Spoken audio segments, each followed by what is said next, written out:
Morning বন্ধুরা, welcome back to my channel. আশা করি সকলেই তোমরা খুব ভালো রয়েছো, সুস্থ রয়েছো। তো আমার নতুন আরও একটি ব্লগে তোমাদেরকে জানাচ্ছি অনেক অনেক অনেক স্বাগত। তো সকাল সকাল আজকের ভিডিওটা তোমাদের সঙ্গে শুরু করে দিলাম। আজকে হচ্ছে গিয়ে সোমবার, আর এখন প্রায় ঘড়িতে 8:30 মতন বাজে। তো ঘুম থেকে উঠে আগে কি করেছি, আগে সময় নষ্ট না করে একদম স্নান টান করে ফ্রেশ হয়ে চলে এসেছি, কারণ অনেকটা বেলা হয়ে গেছে। ঘুম থেকে উঠতে 7:30 ওভার হয়ে গেছে ঘুম থেকে উঠতে। তো যেহেতু মেয়ে স্কুলে ছুটি দিয়েছে, ওদের অনলাইন ক্লাস হবে অতিরিক্ত গরমের জন্য, তাই জন্য ভাবলাম যে একটু লেট করে উঠি। তো একটু লেট করে উঠতে উঠতেই 4:30 বেজে গেল। তো যাই হোক, সকালবেলা এত রোদের তাপ যে আমাদের ঘরের জানলা দিয়ে এমন চোখে আলো পড়ে আর শুয়েও থাকতে ইচ্ছা করে না। ঘুম ভাঙলেই মনে হয় কখন উঠি। তো যাই হোক, ঘুম থেকে উঠে সোজা চলে গেলাম বাথরুমে। তারপরে ফ্রেশ হয়ে চান টান করে একেবারে নিজেকে ঠান্ডা কুল করে তারপরে সংসারের কাজে লাগলাম। যদি এই গরমের মধ্যে নিজেকে ঠান্ডা রাখা যায়, তাহলে কাজকর্মগুলো তো আমার ঠান্ডা হবে, তাই না? তো চলো বন্ধুরা, এই যে সকাল সকাল করে নিচ্ছি গরম গরম চা। তো এটা 3 জনের জন্য চা করলাম, আমার, তোমাদের দাদার আর আমার মেয়ের। মেয়ে তো অনেক সকালবেলা ঘুম থেকে উঠে পড়েছে আজকে। তো বলছে যে আজকে আমি চা খাবো মা। তো ঘুম থেকে উঠে না একদম কিছু খেতে পারে না। তো এই স্কুল যাওয়ার সময় যখন সকালবেলা আমাকে খাওয়াতে বসতে হয়, তখনই আমার সমস্যাটা হয়। সকাল সকাল ঘুম থেকে উঠে কিচ্ছুই ও চিবোতে পারে না, কারণ একদম যদি কিছু খেতে গিয়ে ঘিরতে যায় তখনই ও বমি করে ফেলে। তো এইটা প্রায় 1 বছর ধরে হচ্ছে আমার সঙ্গে। 1 বছর আগেও স্কুলে ভর্তি হয়েছিল, সেই তখন থেকে এটা আমি ভোগ করছি, এখনও পর্যন্ত সেই একই রকম রয়ে গেছে। তো যাই হোক, ঘুম থেকে ওঠার অনেক পর 1 ঘন্টা 1.5 ঘন্টা পর একটু ছুটে দৌড়ে বেড়ানোর পর তারপরে একটুখানিটা ওকে খাওয়াতে পারি। তো ওই জন্য সকালবেলা প্রায় ও খালি পেটেই স্কুলে যায় বলতে পারো। শুধু এখন গরম পড়েছে বলে 1 কাপও নয়, হাফ কাপেরও হাফ কাপ, তোমাদের কোনো সময় দেখাবো, হাফ কাপ গ্লুকন্ডির জল, আধখানা বিস্কুট, এইরকম করে খাইয়ে তারপরে পাঠাই। আর যখন শীতকাল ছিল সেই সময়টা ওকে ছাতু করে দিতাম, ঘিরতে পারতো না, বমি করে ফেলতো। তো তখন ওই কী করবো, ওই এমনি নর্মাল জল হাফ কাপের মতন খেতো আর আধখানা বিস্কুট এভাবে করে খেয়েই ওকে স্কুলে পাঠাতাম। আর স্কুলের টিফিনেও সত্যি কথা সেরকম কিছু নিয়ে যেতে পারতো না, নয় একটা বাউলি, নয় একটা কলা, এইরকম করে দিতে হতো আমাকে। তো এখনও সেরকমটাই চলে আসছে, সেরকম কিছু চিবিয়ে ও খেতে পারে না, এখনও বমি করে ফেলে। তো যাই হোক, সকাল সকাল ওকে অনলাইনে ক্লাসে বসাবো, তাই সেই জন্য চুলটুলগুলো বেঁধে গুছিয়ে পরিষ্কার করে একদম ওকে একটু ফ্রেশ করে দিচ্ছি।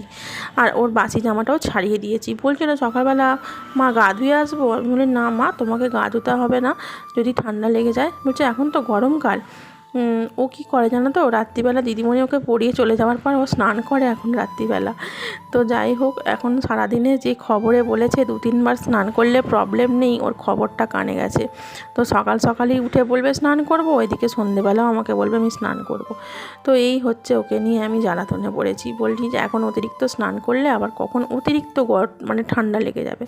তো যাই হোক, ওর সঙ্গে বকর করে কিছুটা সময় কাটানোর পর আমি তারপরে এলাম তরকারি বসাতে। তো ওকে আমি অনলাইনের ক্লাসের জন্য রেডি করিয়ে বসিয়ে গুগল মিট খুলে ওকে রেডি করলাম। গুগল মিটে খুলে জয়েনিং করতে গিয়ে অনেক সমস্যা হয় জানো তো, সেই সমস্যাগুলো আমি একা পারি না, আমার বড় মেয়ে করে দিল সব। তো যাই হোক, এই সবগুলো করতে করতে দেখলাম যে অনেকটা বেলা হয়ে গেছে। তারপর তোমাদের দাদা বলল কি গো, তুমি তরকারি করনি, কিছু করনি, কী খাবো, খিদে পাচ্ছে, এরকম আমাকে বলছে। আমি দাঁড়াও, করছি এক্ষুনি, মেয়ের ক্লাসের ব্যবস্থাটা করে দিই, তারপরে আমি করছি। তারপরে চলে এলাম আলু কেটে সোজা আলুর তরকারি করতে। তো এই গরমে এর থেকে ভালো খাবার বন্ধুরা সত্যি কথা হয় না। তো আমাদের বাড়িতে সবাই জলখাবারে মুড়ি খেতে ভালোবাসে, একমাত্র আমার 2 মেয়ে ছাড়া। আমার 2 মেয়ে জলখাবারে মুড়ি খুব একটা খায় না, ওই এটা সেটা করে দিতে হয়। এটা সেটা বলতে ওরা ব্রেডটা খুব পছন্দ করে, নয় বাটার দিয়ে ব্রেড দিয়ে টোস্ট, নয় বাটার ডিম টোস্ট।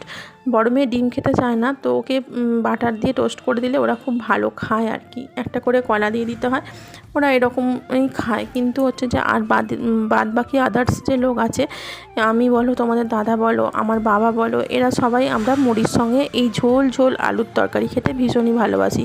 বিশেষ করে তোমাদের দাদা, ওর তো 1 বাটি ঝোল চাই, তার সঙ্গে 2-4টে আলু আর চামচে করে তুলে খাবে, মুড়িটা শুকনো খাবে, এরকম করে ও খেতে খুব পছন্দ করে। তো যাই হোক, তারপরে এই মুড়ি খাবার তরকারিটা করেছি। আর বেচারিকে আজকে খেতেও হয়নি জানো তো, বাড়িতে এসে গেল একজন গেস্ট দাদা। তো সেই ভদ্রলোক দাদা আসায় তার সঙ্গে অনেকটা গল্প করতে হয়েছে, অনেকটা সময় দিতে হয়েছে তাকে, যেহেতু অনেক দিন পর আমাদের বাড়িতে এসেছে। তো প্রথমটা আমি ভদ্রলোককে চিনতে পারিনি, কিন্তু ওই ভদ্রলোক চলে যাওয়ার পর আমার মনে হচ্ছে যে ওনার সঙ্গে আমার 10-12 বছর আগে দেখা হয়েছিল। তো সেই ভদ্রলোককে আমি ফার্স্টে আসলে তোমাদের দাদার সামনে না আমি ঠিক মানে মুখ ফুটে প্রকাশ করে বলে উঠতে পারিনি যে এনাকে ঠিক চিনিনি বলে। ভদ্রলোক যখন আমার সঙ্গে হেসে কথা বলছে, আমিও ওনার সঙ্গে হেসে কথা বলছি, কিন্তু আসলে আমার মাথা থেকে বেরিয়ে গেছে উনিই সেই ব্যক্তি। তো যাই হোক, অনেক দিন পর চেনা মানুষ দেখলেও মানে অচেনা হয়ে যায় আর কি। আমরা তো অনেকটা মানে আমাদের তো ম্যাচুরিটিটা খুব মানে বয়সের সঙ্গে সঙ্গে মানে খুব হয়ে যাচ্ছে আর কি, মনে রাখতে পারি না। তো যাই হোক, ওনার সঙ্গে কথা বলে বলে গল্প করে করে আমাদের আর কারোরই খাওয়া হয়নি। তো তোমাদের দাদার টিফিনটা বেড়ে আমি টেবিলের মধ্যে চাপা দিয়ে রেখে দিলাম। তো তারপরে চলে এসেছি সোজা এই দুপুরে রান্না খাওয়ার ব্যবস্থা করতে। তো বন্ধুরা, এই গরমের মধ্যে রান্নাঘরে তোমরা কতক্ষণ সময় দিতে পারো বলো? খুব বেশি হলে 1 ঘন্টা, খুব বেশি তার থেকে খুব বেশি হলে 1 ঘন্টা 10 মিনিট 15 মিনিট, এর থেকে বেশি তো তোমরা মনে হয় কেউ সময় দিতে চাও না। আর আমিও চাই না, সত্যি কথা বলতে। এই গরমের মধ্যে হয়তো রান্নাঘরে কাজ করা মানে সবথেকে বেশি গরমে কাজ করা। যে গরমটা এখন চলছে, বাইরে টেম্পারেচার 41-42, কোনো জায়গায় 39, 40, আমাদের এখানে 42 হয়েই যাচ্ছে। তো যাই হোক, কলকাতায় মনে হয় 42 হলে, এখানে হয়তো একটু কম তার থেকে। তো যাই হোক, 1 ডিগ্রি 2 ডিগ্রি কম হতে পারে, কিন্তু দুপুরবেলার সময়টা মনে হয় অতিরিক্তটা হয়ে যায়। তো ওই জন্য চেষ্টা করি যে খুব কম মানে রান্নাটা আর কি করতে, খুব কম রান্না করতে। খুব একটা বেশি রান্না করতে চাইলে ওখানে কী হয় বলো তো, অনেকটা সময় দিতে হয়, তারপরে আমারও কষ্ট হয় গরমে, এই যা। তো আজকে আমি তোমাদেরকে একদম খুব কম সময়ে একটা গরমের মানে রান্না করে দেখাচ্ছি আর কি, দুপুরে লাঞ্চের জন্য। আর আমার মানে পাশে দেখো সাইডের দিকে একটা বাটিতে ভেন্ডি ভেজানো রয়েছে, ঢ্যাঁড়স ভিজিয়ে রেখেছি আর কি জলের মধ্যে। ওটা কি করব বলো তো, ওটা অনেক দিন হলো এনেছে, তো ওইটাকে আমি একটু জলের মধ্যে ভিজিয়ে রেখেছিলাম। তো ওটা গোটা গোটা কেটে কেটে ফালি ফালি করে কেটে আর পেঁয়াজ দিয়ে ঝাল করব বলে। তো ওটা শুকিয়ে এতটাই খটখটে হয়ে গেছে যে ওর মধ্যে কোনো রস কস কিছুই নেই। বাধ্য হয়ে ওইটা আবার ফেলে দিতে আমি বাধ্য হলাম, এত গরমে ওর সব রস টেনে নিয়েছে। তো যাই হোক, শুধু আমি এখানে ডিমের ঝোল রান্না করব, সেই জন্য ডিম, আলু, পেঁয়াজ, আদা, রসুন সব কিছু রেডি করে নিচ্ছি। রেডি করে নিয়ে তারপরে মশলা কষে নিয়ে একবারে বসাবো। তো এই গরমের মধ্যে ডিমের ঝোল করব আর উচ্ছে আলু ভাতে দেবো, ঠিক আছে, মানে উচ্ছে আলু সেদ্ধ মাখবো আর কি। তো এই দুটো পদ দিয়ে খুব ভালোভাবে আমাদের গরমে সকলের খাওয়া হয়ে যাবে। তো চলো বন্ধুরা, সময় নষ্ট না করে ঝটাপট করে রান্নাটা করে নিই, আর তোমরাও দেখতে থাকো একটু।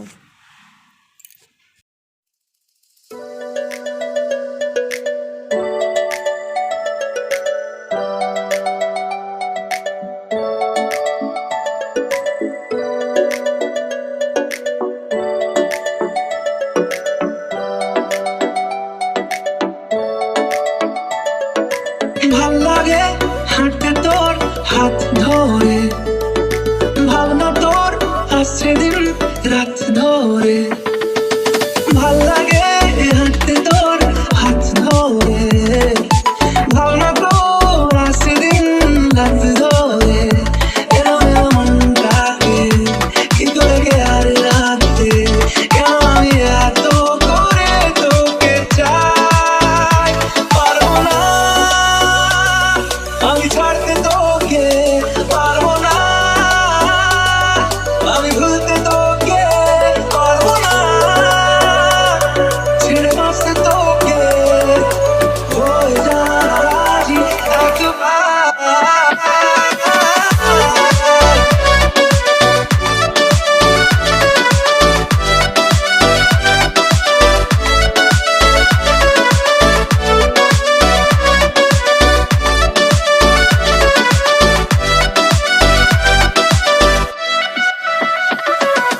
ভাল লাগে চাইলে তুই আর চোখে, চাইছি তোর ওই দু চোখ আর তোকে। ভাল লাগে চাইলে তুই আর চোখে, চাইছি তোর ওই দু চোখ আর তোকে। এলো এলো ডিস্কো সারাটা দুপুর ধরে, বসে বসে ঘুরে চলি কল্পনায়। পারবো না আমি ছাড়তে তোকে, পারবো না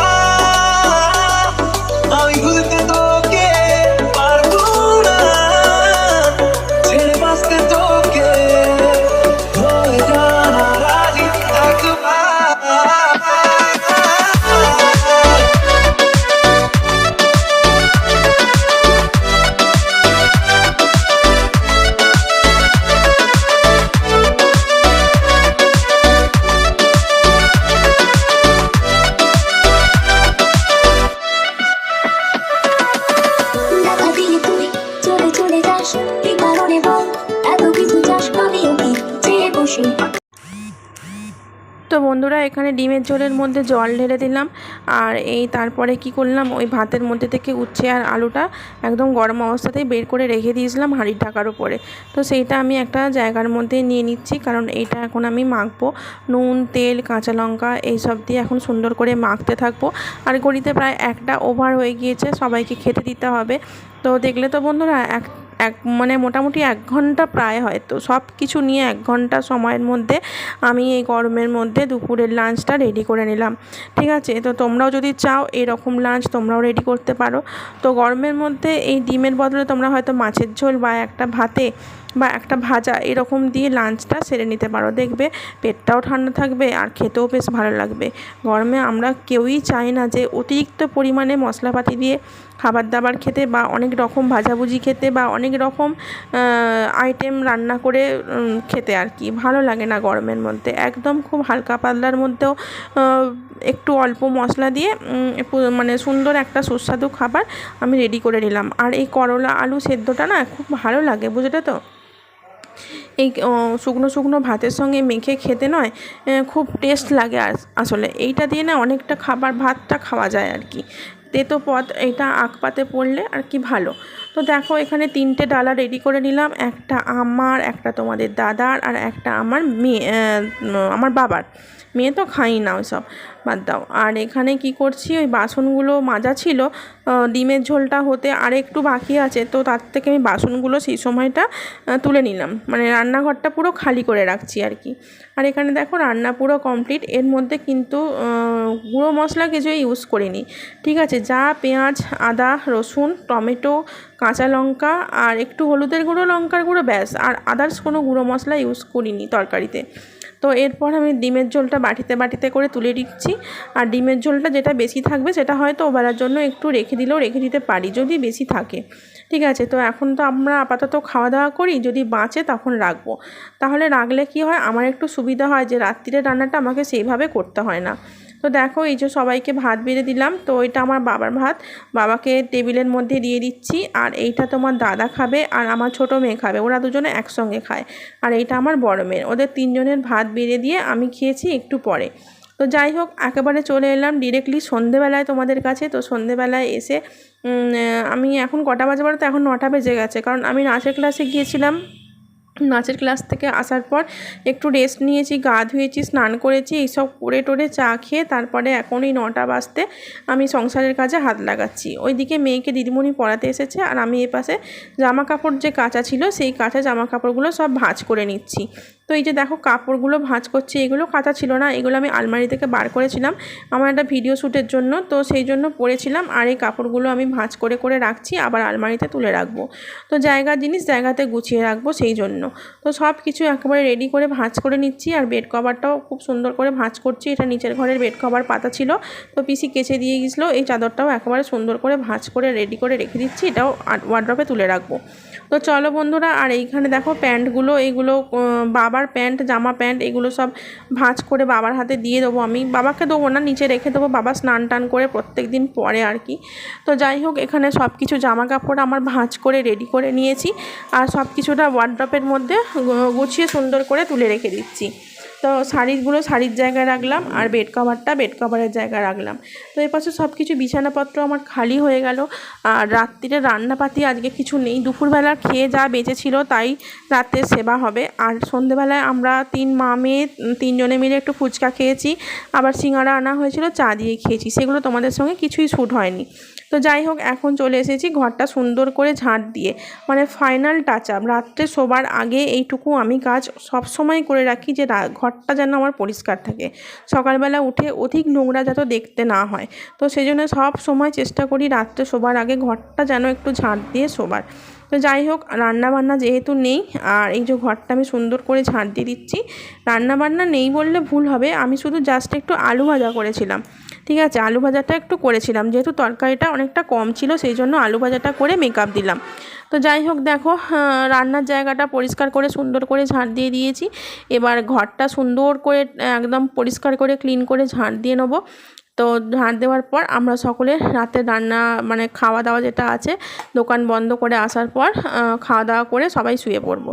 তো চলো ফ্রেন্ড, আজকের মতন ভিডিওটা এখানেই শেষ করছি। দেখা হচ্ছে আগামীকাল নতুন কোনো ভিডিওর সঙ্গে।